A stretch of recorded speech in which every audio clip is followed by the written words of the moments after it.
we're good now. So let's go ahead and let's get down to it. All right. So first off, the question I always get is, what type of money should I be using when it comes to certain things? So the certain type of money that you should be using is, first off, if you only have a couple $100, like let's say, you have 200, 100. I mean, some people have came and hit me up and they got like $50. If you got money like that, you're not going to want to start gambling. I'm just going to be honest with you. You don't want to start gambling yet because you can't your unit size of what you're going to be betting is going to be pretty much useless, all right? Because let's say for example, you have $100. If you're doing a 1% unit size on that, like look how low your unit size is and you're not going to be able to move the needle at all, right? You'll be betting a dollar. so I mean, it's going to be it's you need a little bit of money. You need money to make money. That's just the way it goes, and that's why a lot of people parlay, right? Because if you only got like $100 or so, you're taking $20 and betting 5 teams to try to make 500, 600 or something like that. So you got to kind of be realistic when it comes down to it. That if you don't have at least $1,000, because at least $1,000 is a good start. If you don't, what you need to do is you need to continuously save it up. You got to save it up. Whether it's, I've talked to some guy that he was starting with a $70 bankroll, and I told him, I was like, listen, I was like, if you're putting money away every paycheck, because that's what he was doing, he's putting money away every paycheck. I was like, if you're going to put money away every paycheck, just keep doing that. Don't even focus on betting or anything. Wait till you just save that money. Prove to yourself that you could save the money first rather than just, spending it, all right? Because just a little bit of money is not going to be able to move the needle. You're not going to be able to do much with it. It's going to cause you to get frustrated because you're not making a lot of money. Then it's going to cause you to parlay. So you're going to try to parlay a bunch of bets and whatnot because then you're going to be like, I'm trying to, take $20 and I want to make 600, 700. So I have that bankroll.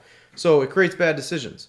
So my advice is when you have, a couple $100 that you've saved, don't use it for sports betting. Just don't. Just keep saving it. If you were able to save that couple $100, well, guess what? You should be able to save that couple $100 again, and then you have 400, and then 6, and then 8, and then 1,000. Then you could kind of work it a little bit. All right? Because, for example, what I got on the screen right now, for a secondary source of income, you need 1,000 to 15,000. That's where I pretty much give an example in that range. The reason behind that is because your unit size. So if your unit size, you're doing, 1% unit sizes, you're going to be in that range of like that $10 to $300 range. All right. So for example, if you're in that $10 to $300 range, let's say that you can get 5 units or, 10 units per month. If you can get in that range, correlate that with your unit size and you can see how much money that's going to be. All right. So if you're betting $10, then you're getting 5 units. That's $50. 10 units. That's $100.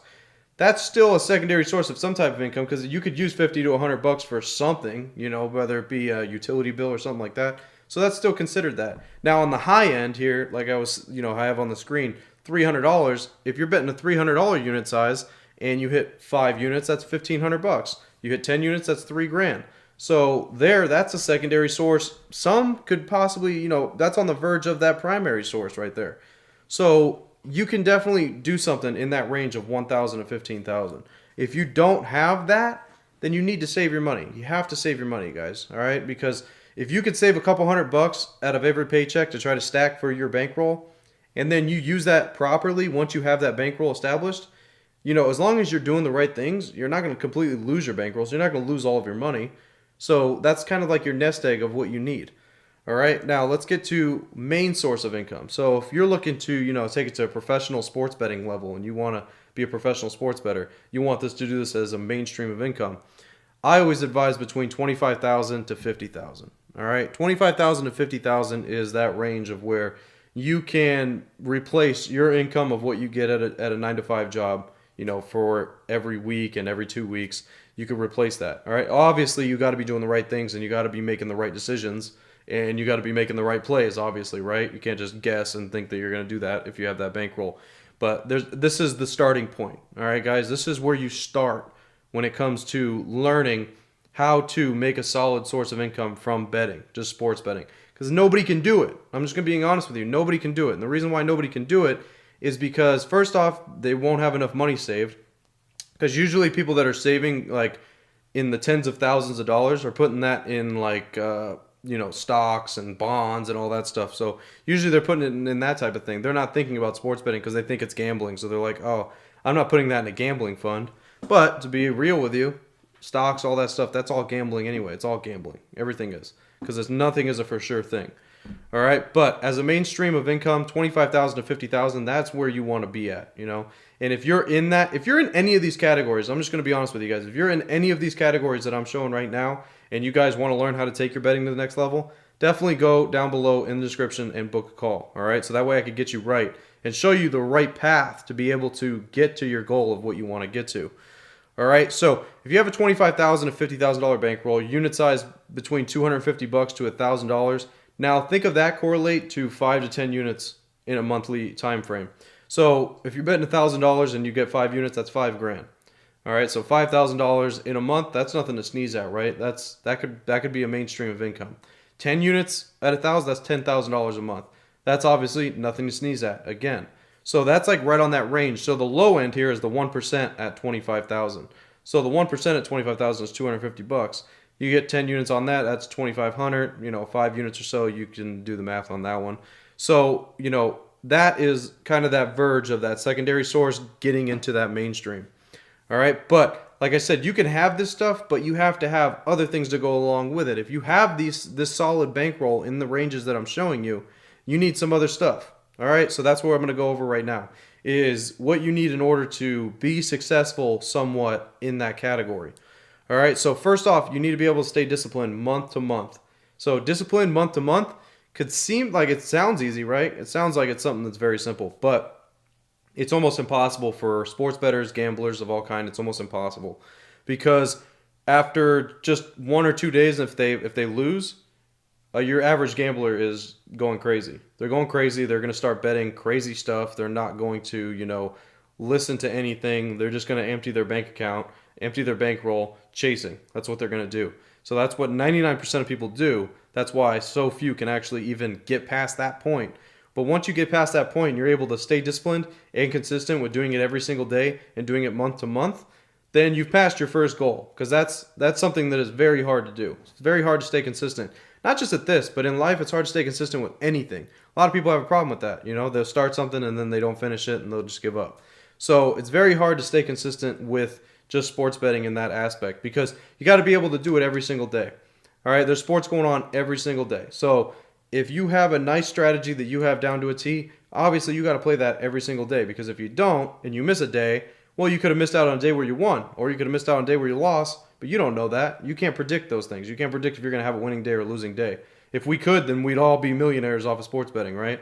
So you can't really do that. The best thing you could do is just stay consistent, set yourself up for the best opportunity to be able to do this every day and stay disciplined with it. Next thing is going to be the proper research that is necessary, obviously.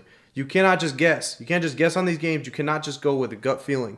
You can't just go with a gut feeling and be like, oh, you know, I feel like the Lakers are going to win tonight. I feel like, you know, they're up 3-2. They're solid. AD's not going to be stopped. You know, oh, that's my feeling, so I'm going to bet them. You can't do that. It has to be numbers. You have to look at odds. You got to look at trends. You have to look at where people are betting. You got to look at all that stuff. All right, because that is the most important thing when it comes to betting, is the research aspect. All right, because if you don't have the research and you're just guessing, well, then what's going to happen? Maybe you'll win for a week or two, but over the long run, you will probably lose. All right, so doing the proper research is definitely important and is one of the most important things, if not the most important. The next thing I would suggest is you start with one sport.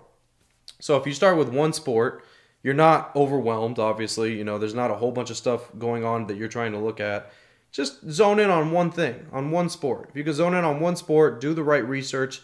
You know, do more research than what you normally do, if you do any. Because some people, I'm telling you right now, about 90% of people, they don't do any research at all. None. They will not do any research on any games. They'll just go off of gut feelings and what they think is going to happen. So when you're doing actual research, you actually have a leg up on a lot of people. All right? So definitely do the research that is necessary, because that is very vital as well. You can't just guess and you can't just go off gut feelings. Now, the next thing, this is one of the most important things, if not the most important thing again, is learning to lose. All right, so you have to learn to lose. If you can't take losses, you can't do this. You cannot bet on sports. You can't gamble. If you cannot take losses, then you cannot do it. It's just that simple. You can't do it, guys. All right, because the mentality behind losing is, you know, if you are not okay with it and you start chasing and you're chasing and chasing, you're losing money left and right, You can't do that. All right? You have to be mentally sound. You have to think it's okay that I took a loss today. All right? Think about teams, in games. Not every team wins every single day, right? They lose. So if that team and that coach can't handle losing, what's going to happen? They're just going to empty the tank out every game and be like, oh man, I got to just do whatever I can. And they're going to end up losing every game, right? No, those teams usually just stick to a plan. No matter if they win or lose, they continuously do that plan throughout the whole entire season. All right? So same thing goes in sports betting. You even if you lose, you got to just continue doing the same thing over and over. And eventually, obviously, you're going to change the tide there. If you're on a losing streak, it's going to switch eventually if you're doing the correct things and you're doing the right things. All right? And even if you're guessing, I'm just going to be honest with you, even if you're guessing and you're on a losing streak, you're not going to lose forever. You're not going to always guess wrong. If you guessed 100% wrong, then it would be very easy for you to be a millionaire in sports betting because you would just take your guesses and just bet the opposite, and you'd win 100% of the time. So that is another thing that is key to sports betting is your mentality. Make sure you have the right mentality and you are staying disciplined, you are staying consistent, you're doing it nonstop. All right? It's not just a weekend thing. Unless you want to just have fun with it. If you're just somebody that wants to occasionally bet on some games here and there and you just want to have fun, then, that's on you. All right? But if you want to take it serious and take it to the next level, then you have to follow what I'm teaching you here and what I'm showing you. All right, guys. I don't see no questions in the comments. Hopefully, the sound went a little bit better there and you guys could understand everything that I was saying. As always, guys, I'm Frank with Linemaker Sports. I'll see you guys in the next video. Till then, I'm out.